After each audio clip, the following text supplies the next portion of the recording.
সময়ে বেড়িবাঁধের কাজ শেষ না হলে আগামী বর্ষায় সহায় সম্পদ হারানোর আশঙ্কা করছেন কক্সবাজারের কুতুবদিয়া উপজেলার অধিবাসীরা। তাদের অভিযোগ, অনিয়ম ও দুর্নীতির কারণেই ধীর গতি এই প্রকল্পের কাজে। তাই দ্রুত বাঁধ নির্মাণে কর্তৃপক্ষের হস্তক্ষেপ কামনা করেছেন তারা। কক্সবাজার উত্তর প্রতিনিধি এমআর মাহবুবের রিপোর্ট, জানাচ্ছেন আব্দুর রউফ।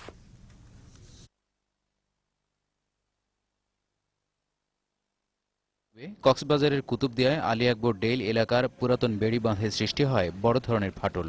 একসময় বাঁধটি ভাঙতে ভাঙতে বিলীন হয়ে যায় সাগরে। এতে হুমকির মুখে পড়ে বাঁধের পাড়ে নির্মিত বায়ুবিদ্যুৎ প্রকল্প।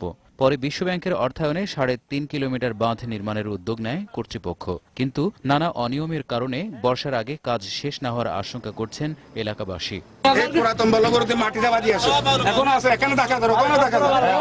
এটা কোনো বেড়িবাঁধ না, এটা চলে যাবে, কালকে চলে যাবে। ওই মানে ওই সাগরের ঢেউ আসলে ওগুলা বুড়িয়ে মানে সবগুলো ভালো। সম্প্রতি প্রকল্প পরিদর্শনে এসে কাজের ধীর গতি ও নানান অনিয়ম দেখে অসন্তুষ্টি প্রকাশ করেন সংসদীয় কমিটির সদস্যরাও। এই কাজটা যথাসময়ে শেষ করতে পারবে না, এ ধরনের একটা অভিযোগ ছিল।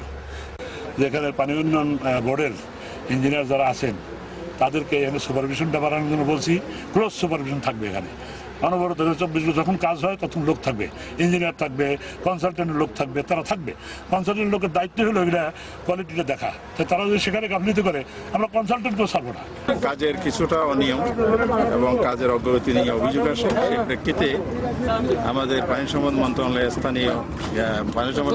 স্থায়ী কমিটি একটি সাব কমিটি করে সেই টিম আজকে এখানে পরিদর্শনে আসছিল। তবে প্রকল্পের ৩ ঠিকাদারের মধ্যে একজন জানালেন, নির্ধারিত সময় শেষ হবে তার অংশের কাজ।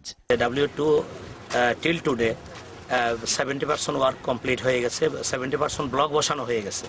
বাকি যে রিমেনিং ওয়ার্কটা আছে, আমার যে কাজ চলতেছে সেই অনুযায়ী আমার টোটাল অ্যাচিভমেন্টে যেতে আগামী 30শে মের মধ্যে আমি টোটাল ওয়ার্কটা হ্যান্ড ওভার করতে পারব। বর্ষা এলেই বেড়ি বাঁধের ফাটল দিয়ে জোয়ারের পানি ঢুকে ঘরবাড়ি ভাসিয়ে নেয়। এবারও বর্ষার আগে বাঁধ নির্মাণ শেষ না হলে প্রাকৃতিক দুর্যোগের মুখে অসহায় হয়ে থাকা ছাড়া আর কোনো উপায় থাকবে না কুতুবদিয়ার মানুষের।